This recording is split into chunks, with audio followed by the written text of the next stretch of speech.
Assalamualaikum warahmatullahi wabarakatuh. Perkenalkan, nama saya Septia Putri dengan NIM V0420059. Saya akan menjelaskan tentang inovasi penelitian kondisi ekonomi di masa pandemi.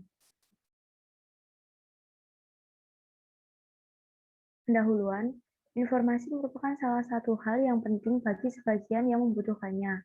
Informasi sendiri berasal dari data yang telah diolah menjadi bentuk yang lebih berguna dan lebih bermanfaat bagi yang menerimanya. Dalam kehidupan sehari-hari, informasi memiliki peran yang penting, sebab informasi dapat membantu kita dalam mendapatkan pengetahuan yang kita cari. Informasi tidak dapat dipisahkan dengan data.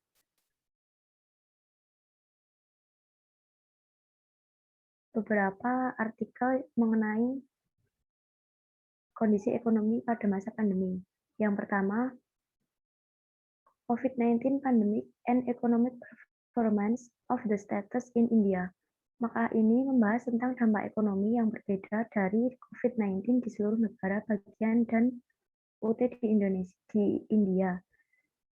Dengan menggunakan data makroekonomi tingkat negara bagian, makalah tersebut menunjukkan bahwa terdapat perbedaan yang substansial dalam kinerja ekonomi, struktur ekonomi, posisi fiskal pemerintah, dan perawatan kesehatan dan kemampuan kesehatan masyarakat di seluruh negara bagian pada pandemi COVID-19.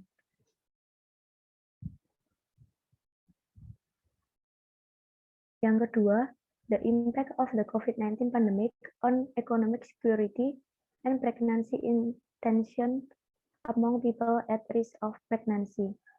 Pandemi memiliki berbagai efek merugikan pada ekonomi, kondisi akses keluarga berencana, dan perhatian kesehatan reproduksi, terutama penting bagi kesehatan wanita. Faktor risikonya saat ini diketahui terkait dengan hasil COVID-19 yang buruk. Pandemi telah mempengaruhi secara tidak proporsional orang yang hidup dalam kemiskinan dan orang kulit berwarna dan akses mereka kontrasepsi.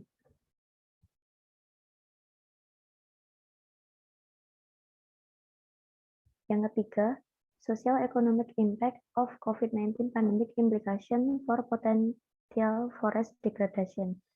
Dampak pandemi terhadap aspek sosial dan ekonomi masyarakat, COVID-19 berdampak luas pada kehidupan manusia secara global. Di Indonesia, pengaruhnya sangat luas terutama di bidang sosial dan aspek ekonomi. Kota mengeluarkan aturan untuk membatasi siapapun yang datang ke kota. Beberapa kegiatan sosial ekonomi juga terbatas. Secara ekonomi, pembatasan tersebut berdampak luas pada ekonomi masyarakat. Bagi mereka yang tidak memiliki pekerjaan tetap, pembatasan sosial ini akan menyebabkan hilangnya pekerjaan dan secara langsung mengurangi penghasilan mereka.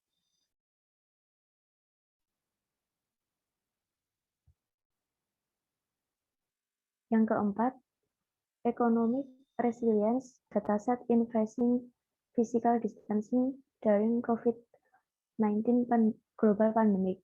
Selama pandemi COVID-19 ini, ketahanan ekonomi di Medan sangat mengkhawatirkan. Hal itu disebabkan karena pemerintah menutup semua aktivitas yang biasanya dilakukan oleh masyarakat. Begitu juga dengan para pekerja. Mereka diberikan batasan bekerja agar tidak terlalu sering berkerumun di tempat pekerjaan.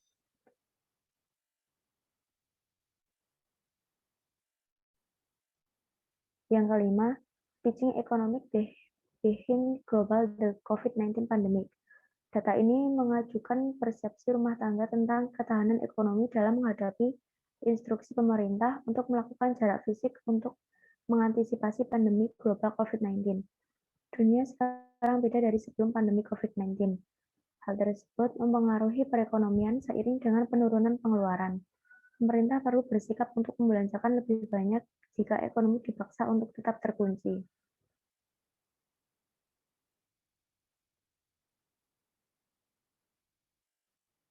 Yang keenam, economic impact of COVID-19 pandemic on healthcare facilities and system, international perspective. Untuk mempersiapkan lonjakan pasien rawat inap dengan COVID-19, rumah sakit perlu menciptakan lebih banyak ruang tekanan negatif, memperkerjakan tenaga kerja cadangan, membayar lembur kepada staf, mendapatkan APD, dan mengatasi kekurangan APD. Dengan peningkatan biaya terkait COVID-19 dan hilangnya pendapatan mulai dari pembatalan kunjungan rawat jalan, prosedur elektif, dan operasi elektif, rumah sakit di seluruh negeri menjadi tekanan secara finansial. Pusat kesehatan akademis akan ditekankan di Amerika Serikat.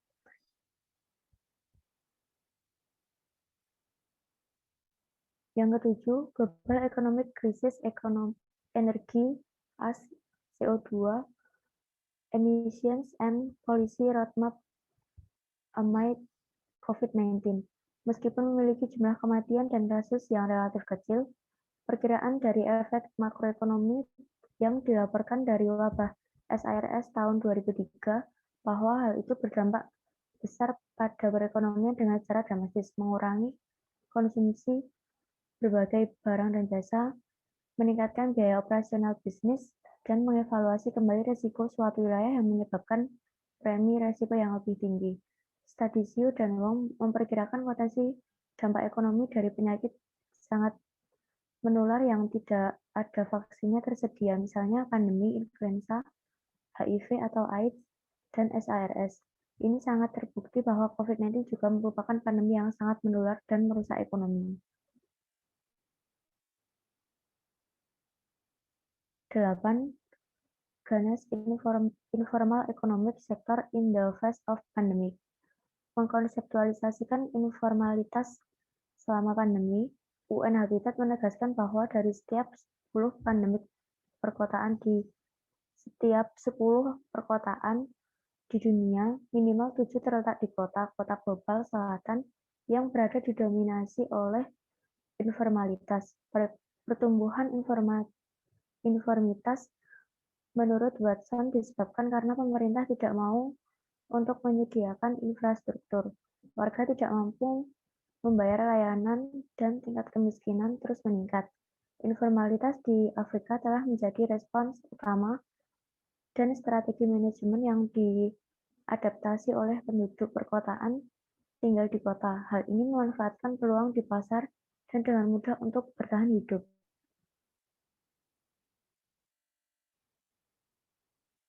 Yang ke-9, Economic Sentiment During the COVID Pandemic, Evidence from Search Behavior in the EU. Tenaga kerja dan konsumsi selama pandemi, tren pasar tenaga kerja yang kami amati untuk Eropa menggunakan data query penelusuran sejalan dengan yang didokumentasikan untuk Inggris dan Amerika Serikat. Di awal krisis menggunakan metode alternatif. Warga Amerika Serikat yang kehilangan pekerjaan tidak secara aktif mencari pekerjaan baru. Selanjutnya, menggunakan postingan lowongan. Forsyth et al.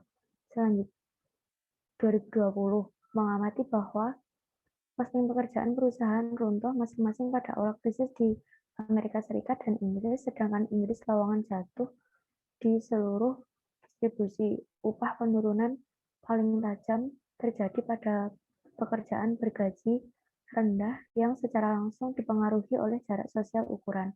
Tetapi lowongan baru untuk pekerjaan bergaji lebih tinggi dalam profesi hukum dan manajerial untuk juga mengalami penurunan tajam.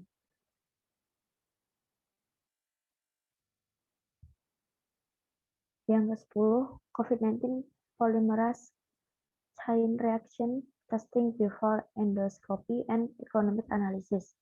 Analisis ekonomi ini menunjukkan bahwa pengujian PCR adalah sebuah strategi efektif untuk memulai kembali praktek endoskopi di Amerika Serikat. Temuan kami mendukung strategi 3 yang melibatkan pengujian semua pasien, melakukan endoskopi secara terlepas dari hasil pengujian, dan endoskopi secara terlepas dari hasil pengujian, dan endoskopi di SARS CoV2 yang tersisa kasus negatif, tetapi luasnya pengujian akan bergantung pada sumber daya lokal dan prevalensi penyakit. Kesimpulan dari 10 artikel, berdasarkan artikel yang telah dipaparkan, terdapat beberapa informasi penelitian COVID-19. Hasil dari penelitian tersebut menunjukkan bahwa dengan adanya pandemi, masyarakat banyak yang mengalami krisis ekonomi. Hal itu disebabkan karena banyaknya lapangan pekerjaan yang ditutup, sehingga pemerintah harus mengeluarkan kebijakan guna untuk mengatasi kekrisisan tersebut.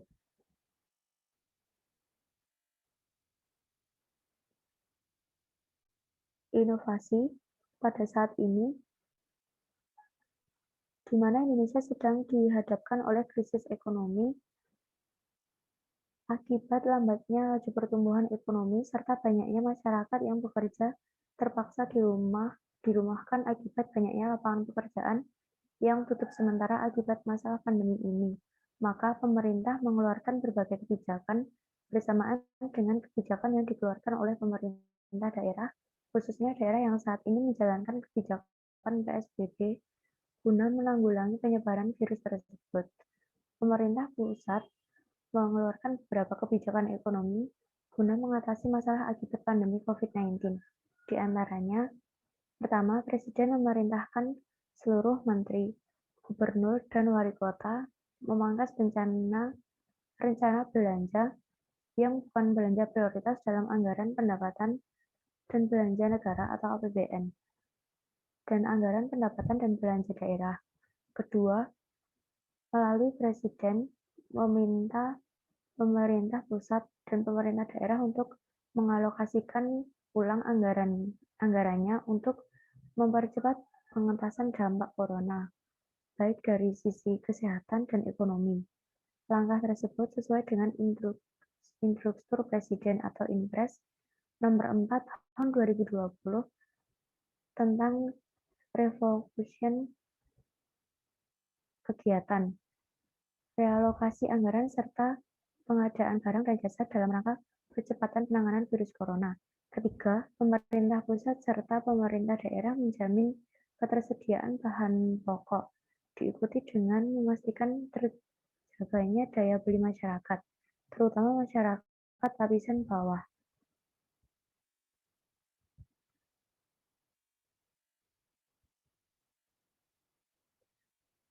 Berikut beberapa daftar pustaka. Next. Terima kasih.